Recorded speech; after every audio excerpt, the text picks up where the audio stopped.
Thank you, Kevin. So I had to resist my urge to applaud after Judge Paul. The handout that has the 4 slides per page is what I'll be presenting from, in case if you don't already have it, they're in the back. Looking at it won't add anything additional to what I'm saying, though. So I'm a venture capitalist. The name of my firm is Lauder Partners. I've invested over $500 million in the past 26 years in about 75 companies and over 50 venture funds. And Fritzy, just to get a sense, are all of you staffers? Is there any non-staffers in the room? Reporters? No? Okay, good. Grateful that you all are taking the time to be here. So my expertise, I don't consider myself a patent expert. I do consider myself as a venture capitalist who has a lot more patent expertise than most venture capitalists. So I'm very familiar in the roles that patents play in evaluating new companies for funding. And over the past 4 years that I've been following it, I have been studying the various patent reform acts, and I'm very concerned. So I'm also very sympathetic to the senators who have way too much on their plate to fully analyze all the issues in every bill and how they deal with the information that they get, which is largely from lobbyists. But frankly, in light of how well represented many of the major companies in America have been through the form of lobbying, it's disappointing to me that Congress hasn't noticed what's missing from this. In other words, small businesses they haven't been into lobby largely because they don't even know what's going down. I mean, when I talk to people about this, even venture capitalists who are up to date on many things affecting business and even intellectual property in America, most people are just clueless that this is about to happen. And so the perspective of many of the people who are going to be affected is not being received. So there are various lines of reasoning about this. I could talk about the pros and cons of the bill itself, which is actually the best way, but it's complex and time-consuming. I'll touch on that. It's also who's for and against it, which, if those of you who have studied logic, those are called informal fallacy. It's an informal fallacy of argumentum ad verecundium, which is argument by authority. That shouldn't matter, but it does in Washington. There are process defects. In other words, what went wrong in the making of this bill, largely the exclusion of small companies and investors. And then another line of reasoning is the political blowback of what happens when the affected parties find out about the bill. So anyway, on the score of who's against it, so there are a number of notable individuals. Judge Paul Judge Paul Michel who retired specifically to give himself the freedom to speak frankly, which he couldn't have done from the bench. Every famous living inventor is against this. Dean Kamen, who invented insulin pumps, stents for our coronary arteries, the Segway, etc. Steve Perlman, the inventor of QuickTime and Web TV, OnLive, and many more technologies. And he was actually the one who alerted me to this issue in 2007. And then and many patent attorneys are against it as well. Although many have been silent on based on the belief that this might amount to more work for them. Which is, anyway, I won't get into that. So, and then there are many trade organizations. But before getting into that, it's worth looking at what are the trade organizations that are against. So there's the National Venture Capital Association, of which I'm a member, U.S. Business Industry Council, which Kevin runs, the National Small Business Association, the Institute of Electrical and Electronics Engineers, and the National Association of Seed and Venture Funds.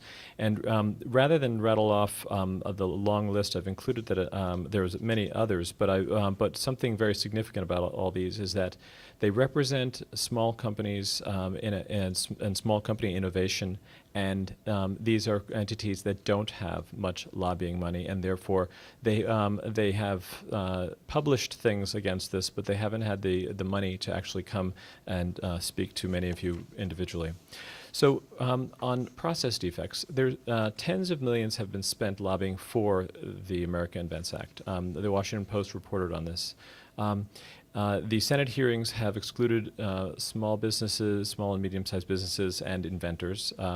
And frankly, and I find it that there's a derelict neglect to seek out the other side of the story. I mean, to only believe the folks that come to you who have the money to be here, and to not seek out the opinions of other affected parties, to me, is just derelict. It's also worth noting that the head of the Patent and Trademark Office, David Kapos, he advocated for these very same changes while he was at IBM. He testified in front of Congress in that capacity, and then joined the PTO shortly thereafter, and continued to do so inside of the administration, which was in violation of the administration's revolving door rules. And he also paraded around a few small inventors to various constituencies to get them to believe that they were representative of all small inventors. And he found a few that said they liked it. And he also did the same with Louis Foreman, who is associated with invention promotion scams. And then this bill actually will be great for invention promotion scams. And if you're not familiar with what those are, you can just Google that. There are plenty of people out there who say, "You got an invention? Come to me. I'll help you get a patent." And they are in fact scams. And this bill will drastically help those. And for those of you who are interested, I can email you a copy of this presentation, and in that I have links to more information on the things I'm talking about. So another process defect, lying. There are too many to enumerate all of them, but I'll just cite one. The misrepresentation that is very common, that we need first to file since small companies can't afford interference proceedings. Now, while it may be factually correct to say that small companies can't afford interference proceedings, they happen 0.01% of the time or less. So there are less than 100 a year, and there are over 100,000 applications per year. So that there are over 99.9% of patents don't have interferences. But those 99.9% of inventors will have the burden of applying early and often under this new bill, when they can ill afford it. And also these expensive interference proceedings are replaced by even more expensive derivation proceedings. What that means is, under first to file, if you think that somebody else stole your idea and you wanted to convince the patent office that they don't deserve the patent that you do, you need to prove to the office that they derived their ideas from you.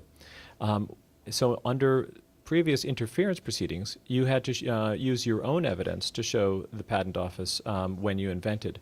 Under derivation, you need to show the other person's evidence. You need to show evidence that they stole from you. So if you got hacked, you have to know you got hacked and have proved you got hacked and prove who hacked you.